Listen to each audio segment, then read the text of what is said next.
Okay, let's do some yoga. Let's bring ourselves into a cross-legged position, Sukhanasana, easy posture. Possibly not easy for everyone, so you might like to sit in a kneeling position or even on a chair to begin with.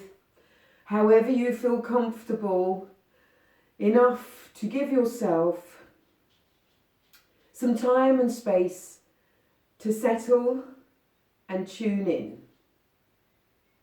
You might like to close the eyes so that you can take an inward view to connect with your breathing apparatus, your lungs, your heart, your diaphragm, your rib cage. And take a full breath in, filling the lungs from bottom to top. And then exhaling and emptying your lungs from top to bottom. Be aware of the tummy as it expands when you breathe in and then contracts and reduces in size as you breathe out. Unclench your teeth, relax your jawline, release and let go of any tension you may have around your neck, throat or shoulders.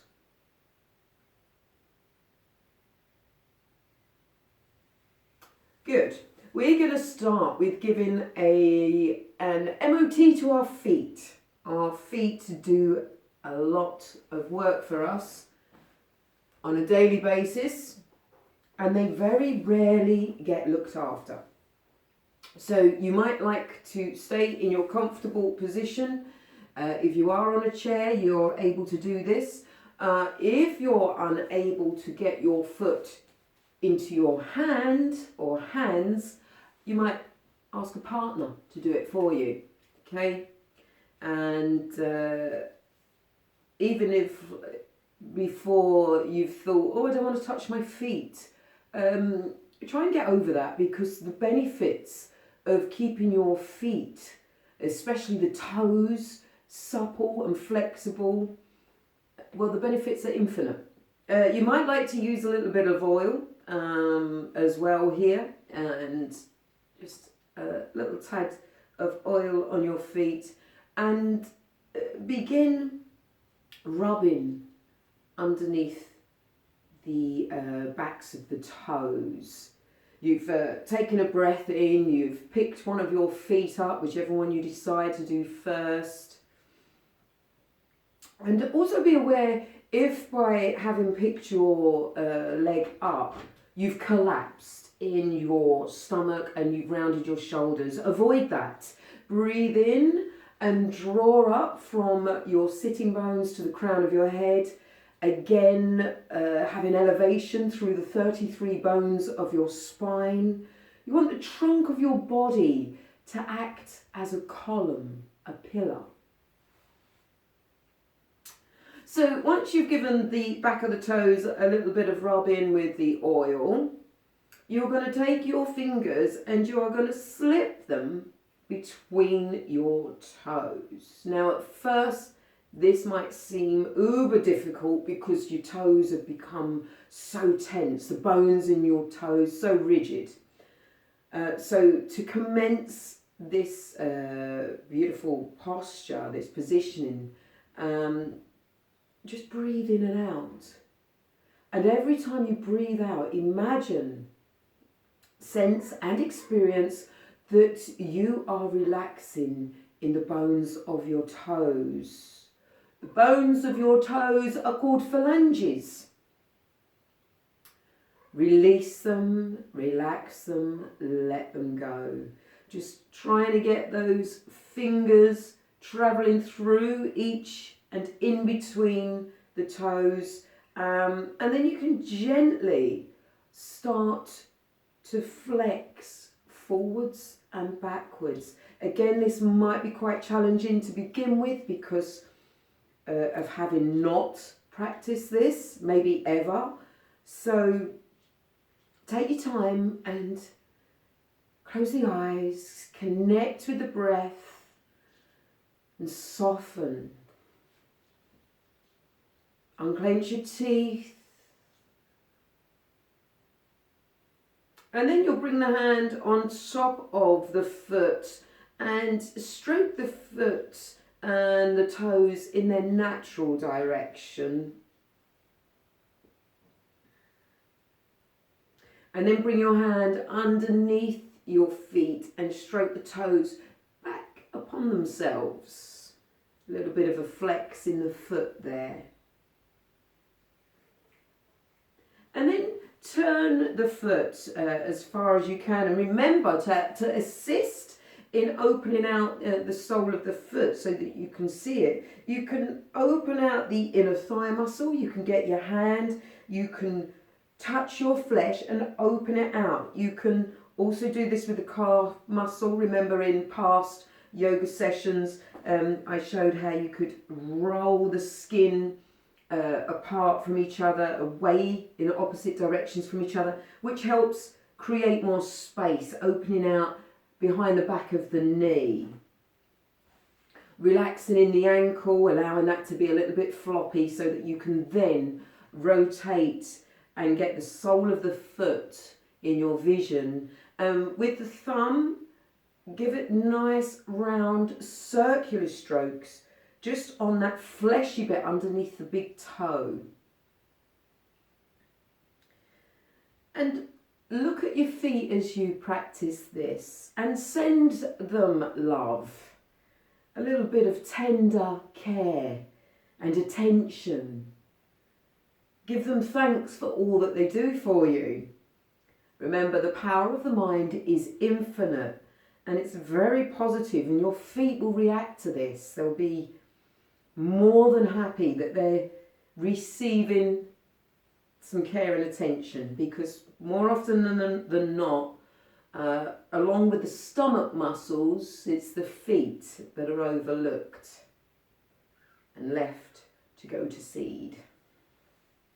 Okay, so once you've done that, you can then just bring that leg to hang over your two arms, the knee bent, and then we'll just flex and point the toes, flex and point the foot. And when you draw the toes back towards the shin, push the heel away from you.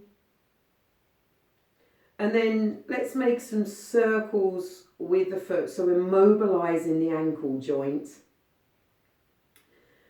Using the big toe possibly to trace round perhaps the size of a tea plate. And then we'll go in the opposite direction. Taking this time as well to once again observe the posture of the trunk of your body. Have you collapsed, or are you still breathing in and elevating up through to the crown of the head? Good. And then release. So we'll swap to the other side now. You can draw whichever foot you were just working on, draw that in towards your perineum, and then picking the other opposite foot up, maybe give it a little spray of oil, and then just gently rubbing that in behind the backs of the toes. Exploring the feet. Take a look at them. They're miraculous parts of your body. Very much overlooked. So really get to know your feet now. Give them some loving care and attention, and mean it as you practice it. So once you've rubbed in behind the backs of the toes, we then get those fingers. Your index finger will go between big toe and the next one, and so on and so forth, so that your thumb can wrap around the front of the big toe. Remember, it will take patience and perseverance. Possibly, if you've never done this before, your toes might be quite rigid, the bones quite set. They will free up. It's all about involving the flow of your breath, remembering that upon exhalation you're going to be releasing and relaxing and letting go. This occurs because every time you breathe out, your diaphragm, part of your breathing apparatus, when you breathe out, it returns to its original position. It's releasing. And when your diaphragm releases, everything else in the body follows suit. So it relaxes. Everything relaxes upon your diaphragm releasing, upon exhalation. So once your fingers are between your toes, start gently wiggling back and forth, nice and slowly to begin with. At any point you can close your eyes, tune in. Closing your eyes allows you to have a deeper observation of your skeletal frame. So important to know your skeleton. It's your framework. Once you get more used to this, you can wiggle a little bit faster, really mobilising those toes, the ball of the foot. And then we'll bring the hand on top of the foot and we'll gently rub and caress those toes in their natural flowing direction. Then we'll take the hand underneath the foot and caress and rub those toes back upon themselves.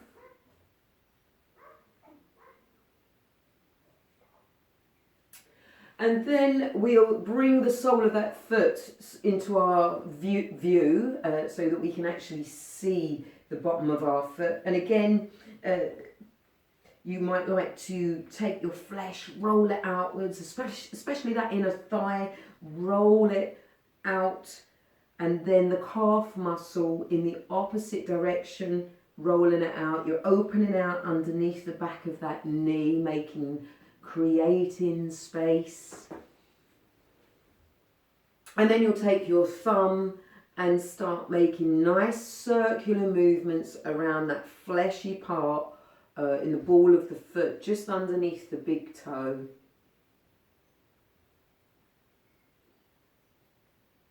Again, looking at your foot, giving it that wonderful loving care and attention that it's possibly been craving for a long while.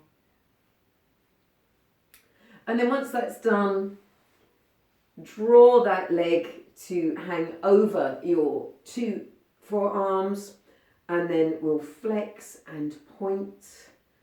Flex the foot, then point the toes back and forth, whilst still sitting up through the trunk of the body, your torso like a column, nice and elevated.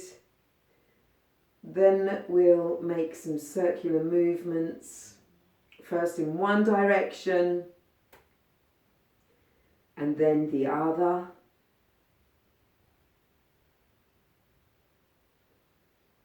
And then we'll gently bring that foot into a cross-legged position.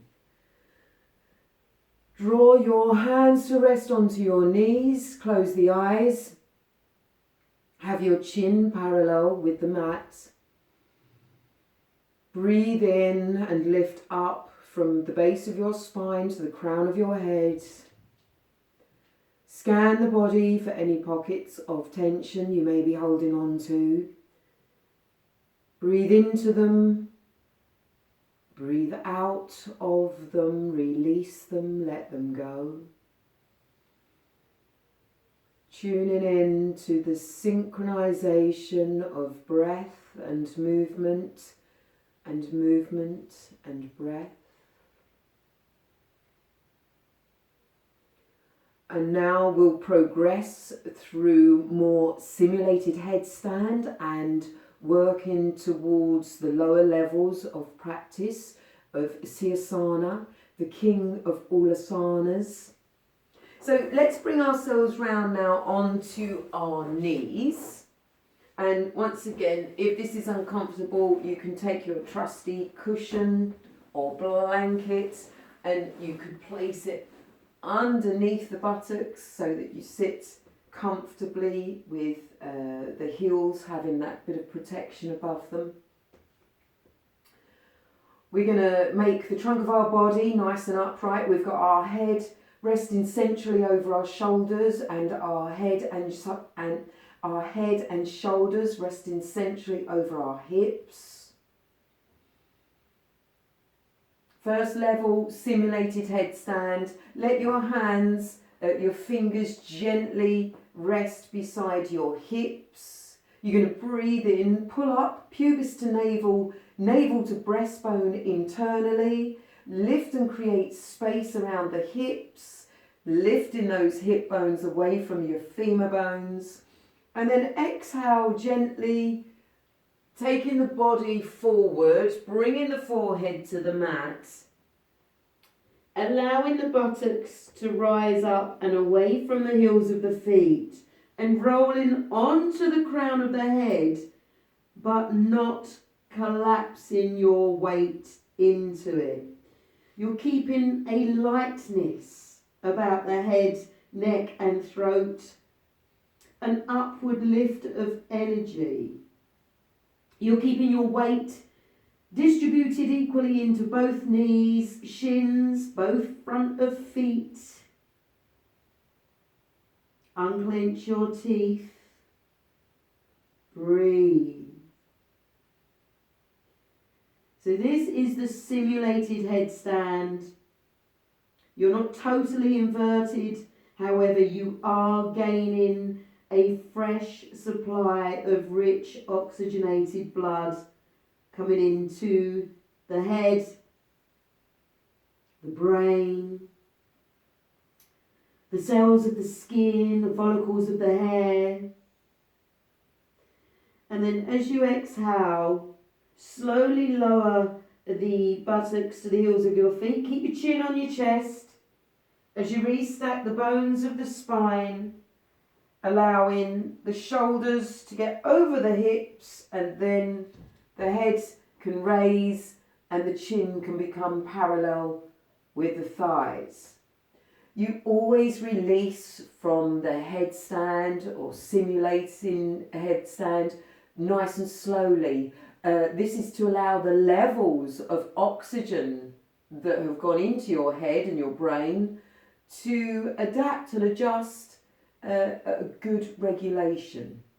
If you come up too fast, the levels may tip and flow and you might get lightheaded or feel dizzy. And whilst this is not too bad for you, it's better that you come up slowly to avoid that lightheadedness. Let's try the next stage. So we're going to take our hands and spread the fingers nice and wide, because this surface area is now going to be what's taking some of your weight. So if your fingers are together like this, you're reducing the surface area. The wider the surface area, the better distribution for your total body weight, and it will give you greater accessibility to balance. So our two spread palms of hands are going to be placed shoulder width apart in front of us. You might find that your thumbs are just level with the knees. You're going to be thinking of bringing your forehead to the mat, and you want it to be placed so that the forehead and the two hands are making a triangle. Okay, so you've got your 3 points. And you could look at your middle finger of each hand as being point A and B of the triangle, and then your forehead point C of the triangle above. Okay, you're going to take a breath in, create that experience of lift and elevation and space inside you, and then bring the buttocks to rise up, draw the head forward, place it onto the mat. And now you have your triangle between your two hands and your head. You are still not collapsing into the head or the hands. You've got this brightness about you where you're picking up and thinking of the energy rising upwards to the ceiling rather than crashing down into the ground. You can turn your toes under when you feel comfortable enough to do so. You can breathe in and lift the knees when you feel strong enough to do so. If you continue to observe and follow your breath, then your breath will guide you as to when you are ready to move further forward in the posture. So once you've brought the knees off of the ground, you can then look at straightening the legs. And once you've practiced this position for maybe several days or weeks, you can begin to start walking your toes in towards you so that you will get to the point where your hips are now over your shoulders and your feet will quite naturally want to pick up off the mat. You're still not crashing down into your head or your hands. You've got that brightness of energy rising upwards. You're pulling your belly button in towards the base of your spine to lend it support, to keep it strong.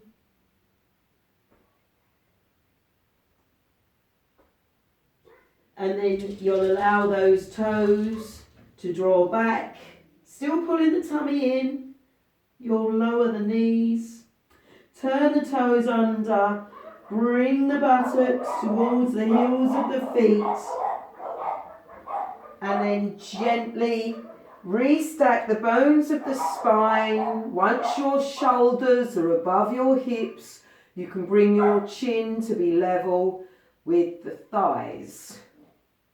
Place the palms one on top of each other, into the lap, close the eyes, and be aware of how you feel both internally and externally.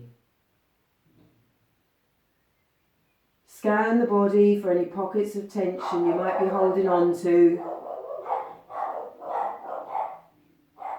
and release through exhalation.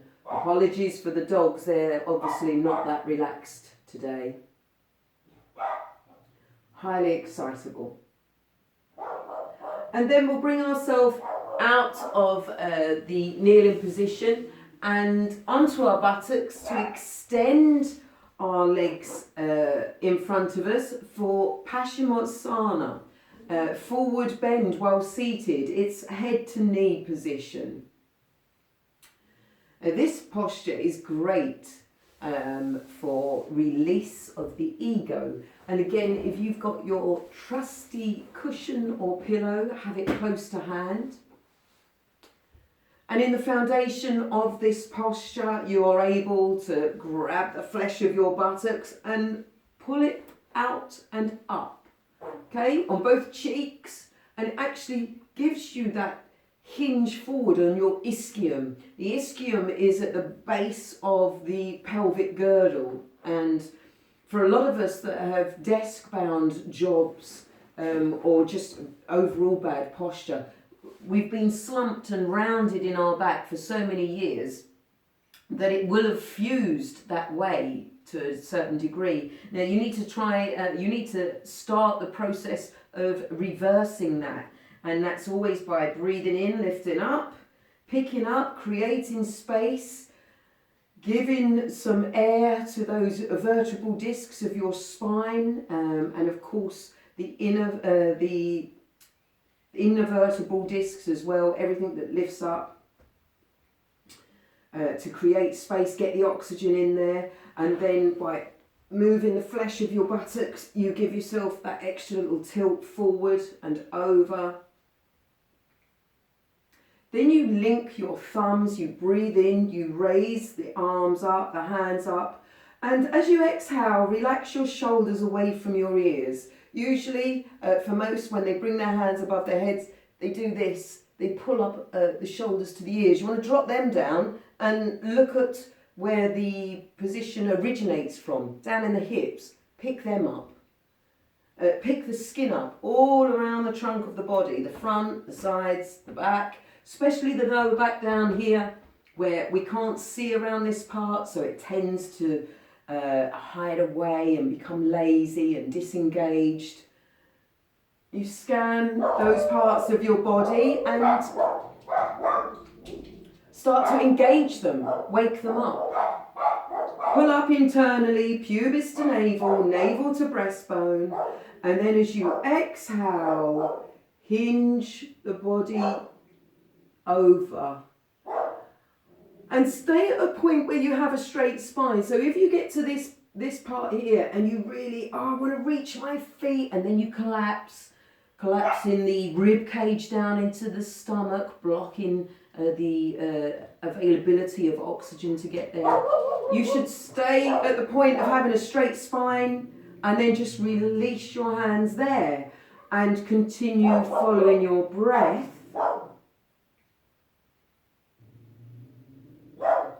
So that your breath can guide you and allow you to notice when you can let go a little further, a bit deeper. And when you get to the point where you can be quite far forward and stretched, put your cushion on your shins and rest your head.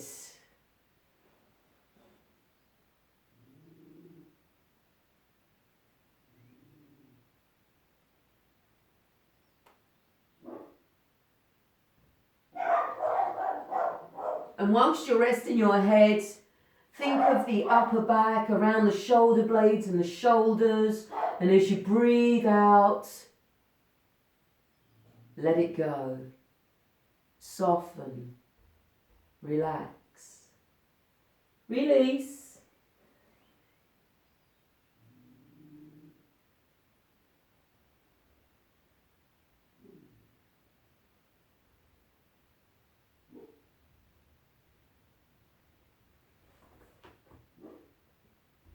And then we'll pull the tummy in, draw the belly button in, back and down to connect with the base of the spine.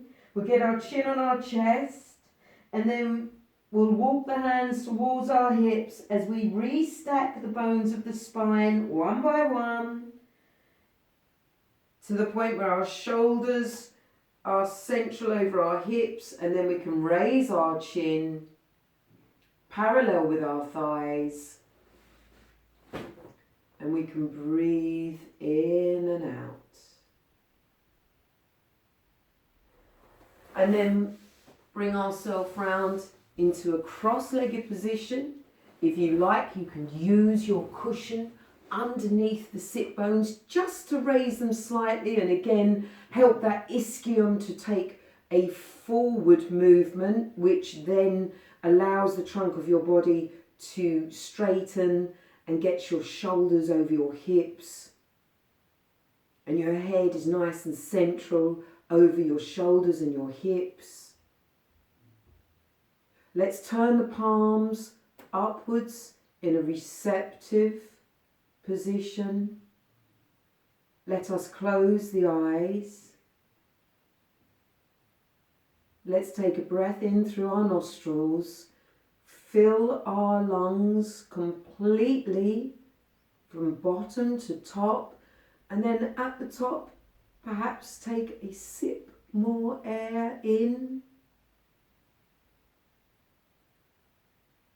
And then let go of that breath. Slowly, fully, and consciously.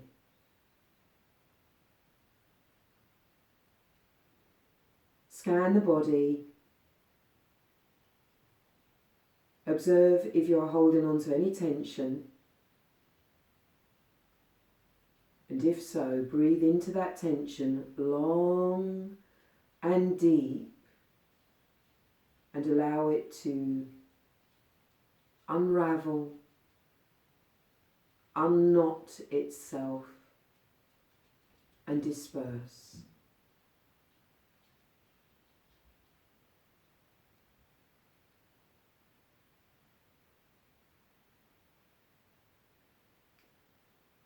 from your toes to the top of your head, you can maintain your health and general well-being.